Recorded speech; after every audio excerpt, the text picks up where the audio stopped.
الله أكبر الله أكبر الله أكبر الله أكبر الله أكبر الله أكبر الله أكبر كبيرا والحمد لله كثيرا وسبحان الله بكرة وأصيلا.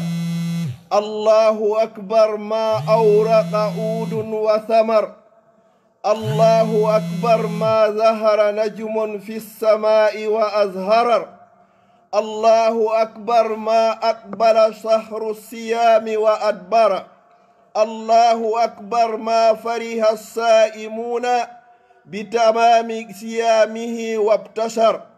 الله أكبر الله أكبر الله أكبر كبيرا والحمد لله كثيرا وسبحان الله بكرة وأصيلا. الله أكبر ما تهللت وجوه الصائمين. الله أكبر ما تهللت وجوه الصائمين فرحا بهذا اليوم المنير.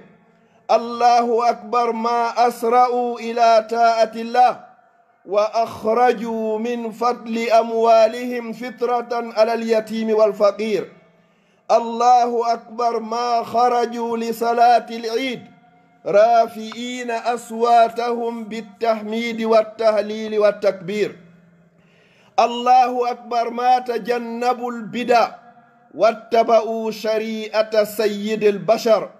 الله أكبر الله أكبر الله أكبر كبيرا والحمد لله كثيرا وسبحان الله بكرة وأصيلا. الله أكبر ما تعاون أهل الإسلام على البر والتقوى. الله أكبر ما تصافح المسلمون وتصالحوا على فعل الخير. الله أكبر ما تذكروا الموت وأملوا لما بعد الموت وأملوا ليوم ينفعهم وأملوا ما ينفعهم في يوم المحشر. الله أكبر الله أكبر كبيرا والحمد لله كثيرا وسبحان الله بكرة وأصيلا. لا إله إلا الله وحده لا شريك له له الملك وله الحمد وهو على كل شيء قدير.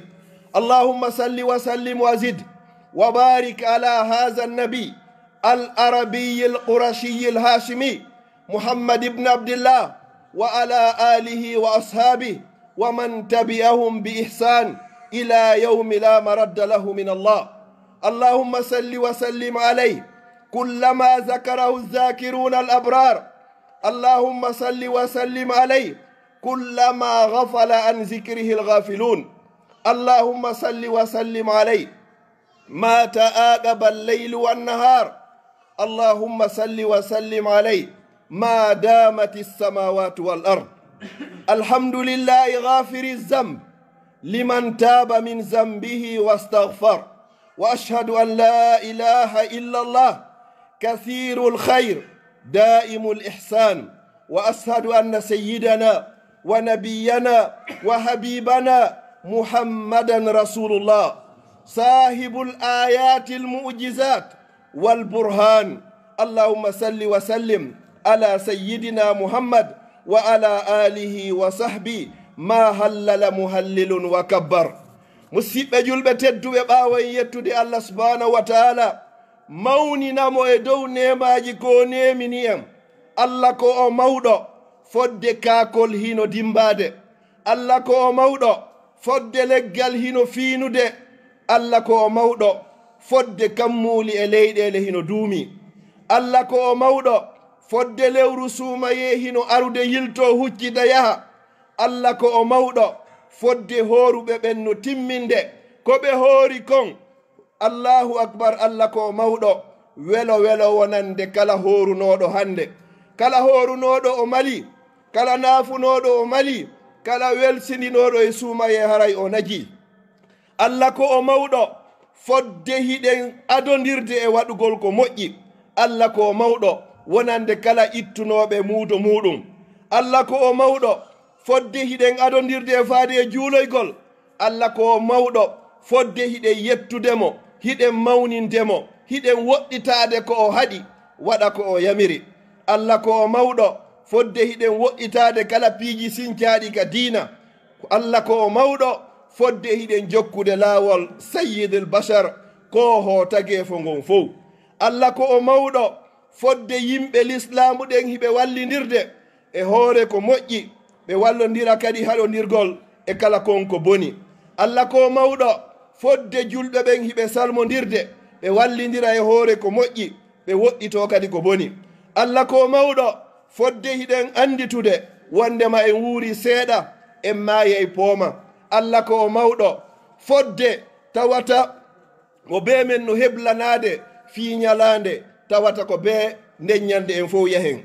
Allah ko mawɗo bimbi e kiikiiɗe. Allah ko mawɗo fodde wonɗo e subon hinade hino subon hinade. Allah ko mawɗo fodde kammu e leydi hino duumi. En yetti o Allahjo o tawayɗo ko yaafotoɗo bakkatuji wonande kala on tuubuɗo ruttika makko. Hiɗen seedo wondema ala reweteɗo e gonga nafa rewɗo lorra mo rewari si wona o wiyeteɗo Allah. Nemaji ko nemini en kon ɗi limotako, ɗi kontotako, ko andino ɗi foti o ko kanko Allah. Hiɗen seedo wondema o koho meɗen, tedduɗo meɗen, annabajo meɗen Muhammad sallallahu alayhi wa sallam, jomirawo ayeje e mu'jizaji ko annabajo makko, ko nelaɗo makko. Hiɗen juula e makko, kanko e ɓeygure makko e sahabaɓe makko fodde kammu e leydi hino duumi. Ayyuhan nas, inna yawmakum haza yawmu sururin wa bahja.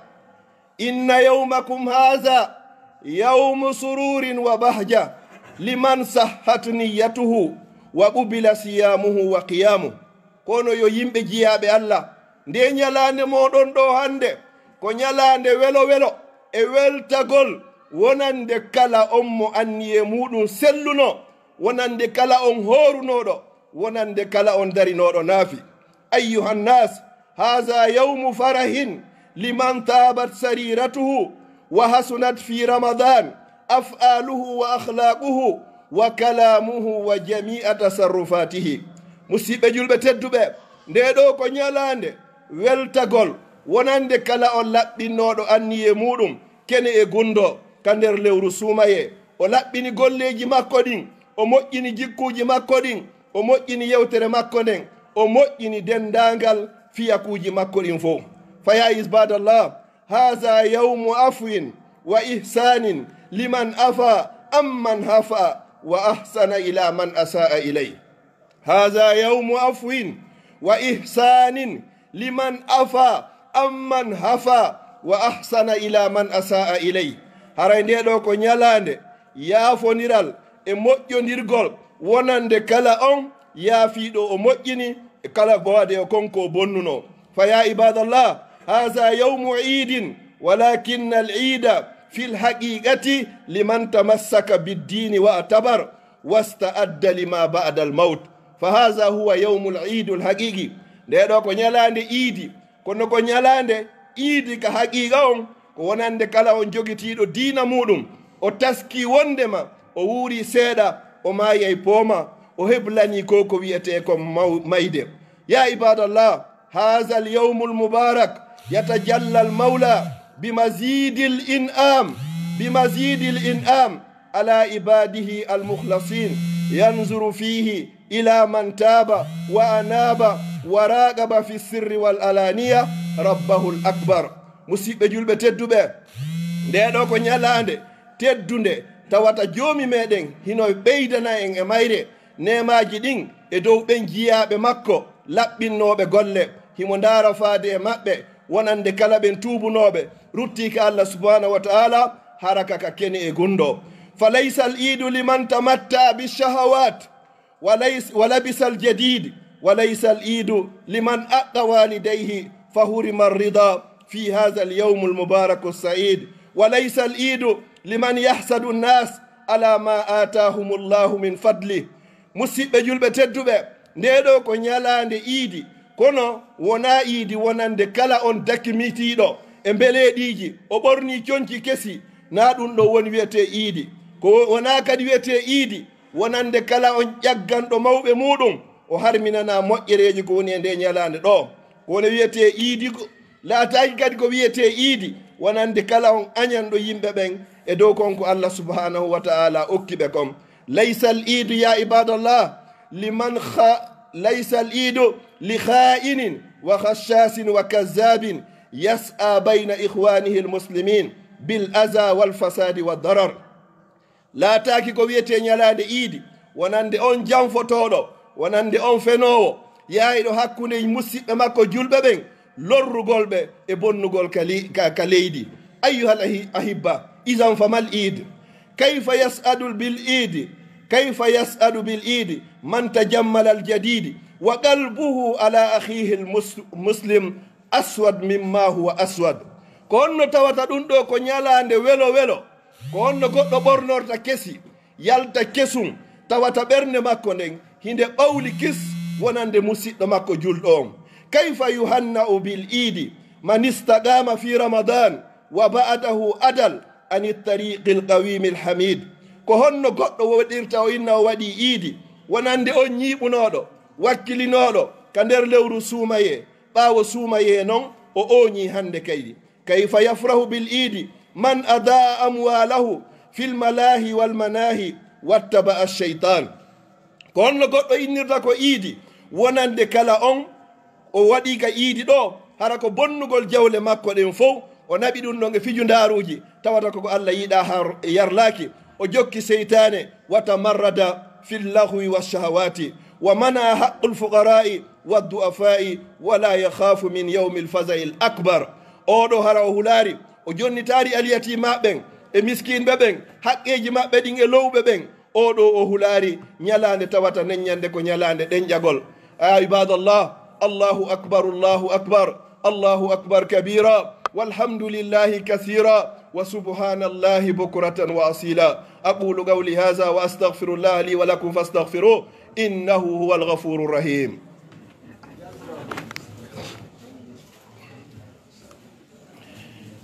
allahu akbar allahu akbar الله أكبر كبيرا والحمد لله كثيرا وسبحان الله بكرة وأصيلا الله أكبر ما تآقب الليل والنهار الله أكبر كلما تآقب الليل والنهار الله أكبر ما دامت السماوات والأرض فيا عباد الله صلوا على نبيكم وتمسكوا بدينه فيقول سبحانه وتعالى إن تطيعوه تهتدوا وقال أيضا قل إن كنتم تحبون الله فاتبعوني يحببكم الله مسيبة جلبة تدبة باو أن يتدي الله weltanomo jarnamo sannamo e dow nemaji makko tawata ɗi limotako ɗi kontotako tawnunoɗo en fuɗɗode suumaye o tawni en timmode mayru o newnani en wawi juulugol iidi yo Allah taw hara en fof meɗen e rinɗinama e natugol yiite jahannama fa ya ibadallah man sama ramadan wa atbahu bi sitti min shawwal